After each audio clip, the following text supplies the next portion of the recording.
Kirby's first ever level in his first ever game is the perfect introduction to not only Kirby's Dream Land, but video games as a whole.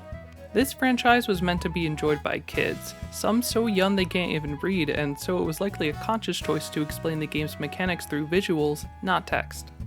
Visual teaching meant everything needed to be simple. It needed to be intuitive. The game had to explain its rules concisely, quickly, educating as early as the word go, or even before that. Kirby's Dream Land actually has its first lesson on the title screen, as soon as we see Kirby dash by on his warp star. This moment is important as it illustrates Kirby's positive compatibility with stars. As we'll see when the game starts proper, stars appear when Kirby lands, bumps into stuff, spits out enemies, and he uses them for transportation like right here. Now while all this may sound obvious to any seasoned gamer, of course stars are good, you have to remember that Kirby wants to be beginner friendly.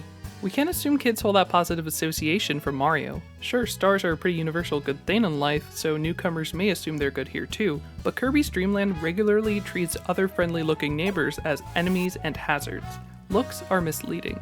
Within this context, star equals good isn't a given. It's important to demonstrate. Elsewhere on the title screen, Kirby exposes us to his charm, hopping and dancing up a storm, before finally showing off one more key ability, his flight, something players will be eager to replicate in a moment. So, let's do that. Hit start and begin playing. The stage name, Green Greens, is introduced, Kirby makes us smile again, and then we plop into the level. First thing you'll notice, no enemies on screen. This gives players a chance to move, fiddle with buttons, whatever. Of course, going left hits an invisible wall, so the only option is to explore right. Here we encounter our first enemy, the Waddle Dee. He's not very threatening, has a jaunty slow walk, and basically exists to get eaten. Kirby's inhale locks his movement, so even if an absolute novice player mashes the controller in a panic, this attack will take priority over other inputs, sucking up the Waddle Dee and turning Kirby into an absolute chonker. He looks silly, but the game presents Kirby as a quirky little guy, so players should laugh and continue walking, not realizing the bulk's significance, only to be blindsided by the camera's clever framing of another Waddle Dee. Because of the screen's small size, this guy looks dangerously close. The player will panic, reflexively pressing the inhale button, the one offensive option they know. This is when Kirby spits out the previous enemy, obliterating the new one with a powerful ranged attack, returning to his original size in the process. Now players know enemies can be sucked up and used as ammunition. This should make them eager to inhale the next, but first there's a little ledge in the way, so they'll have to learn that pressing A makes Kirby jump. Pressing up on the D-pad also makes Kirby float, and players may discover this while trying to get high enough to attack this flying Bromper enemy, but even if not, there's a tall ledge barring any progress until they experiment with the controls more. Now, the player knows all of Kirby's fundamentals, just in time to introduce this more complicated mushroom enemy, Cappy.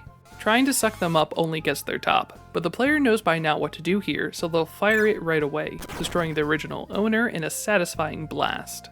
Right after, we're introduced to an optional path. It's darkened and has "in" written above it, indicating something is there. If the player goes inside, they'll find food that recovers health. But again, this path is optional and can be ignored entirely, which is convenient for young players who can't read yet. You may notice too there are a few enemies dotting the sky. These are set at the screen's upper border to deter soaring over all the game's obstacles. Kirby's infinite flight is a good tool to help inexperienced players maneuver, certainly more forgiving than Mario's linear jump, but it's also a powerful option that needs to be regulated for the sake of challenge. Because he's pressured to go low, Kirby will suck up the second Cappy. While he's holding it in his mouth, players should notice they're unable to fly when jumping up these small ledges. Now, we've learned Kirby's biggest restriction. He can't fly with a full belly, although the bottomless pit is admittedly a harsh way to introduce this new rule. The next screen bombards Kirby with so many enemies, he may suck up multiple accidentally, demonstrating that as another offensive option. From there, it's a straight walk to the warp star, positioned on the ground so Kirby will knock into it and whoosh across the screen. This brings us to our first mini-boss, Poppy Bros Sr. He throws bombs in a straight line and Kirby spits them back. The bombs are forgiving, can be sucked up from just about any angle. His main purpose here is to show off an enemy that can't be sucked up and takes multiple hits with a health bar, priming us for the bigger boss fight to come. After that, we meet smaller versions, Poppy Bros Jr. walking on apples. This introduces apples as inhalable and a threat, since they can hurt Kirby. Another example of setting up for the stage's boss. Next, there are a few blocks that can be used as weapons. We immediately know they won't hurt Kirby because they have a star icon, the series' universal friendly symbol. The path finishes at a dead end, forcing players to learn that those inn signs do signify doorways before they can proceed, even if they ignored the optional one earlier.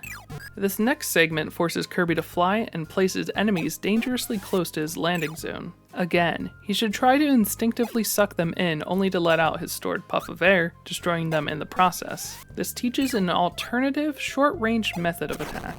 Towards the top of this interior section, Kirby can nab a maximum tomato, behind the blocks the player already learned they can suck up. This will fully restore his health just in time for the boss. Wispy is a little tricky, but by now, we should instantly recognize that we need to use his own apples against him to win. The fight is basically identical to the mini-boss, except now, Kirby needs to consider his positioning to snag ammunition, just one extra layer to keep track of. With a couple hits, Wispy goes down, and Kirby leaps into a familiar star to do his cute little victory dance. That's level 1 completed. So let's recap what works here. Kirby is controlled by minimal buttons and the few used perform multiple functions. His whimsical nature enhances gameplay mechanics, like how his body expands to clearly express what he can and can't do at any given time. This game's rules are taught through level design, taking advantage of player instinct. Concepts are introduced and then iterated on in more challenging ways. All in all, this level should only take a couple minutes to complete, but it's jam-packed with so much subtle teaching. Even absolute novices should know everything Kirby's capable of by its conclusion. Its intuitive nature, brilliance, and simplicity is what makes Kirby's first ever level the perfect introduction to video games. Soon, Kirby will be making another landmark introduction, this time in 3D. If you're interested, we recorded our impressions of its first levels in this discussion video here. Thanks for watching.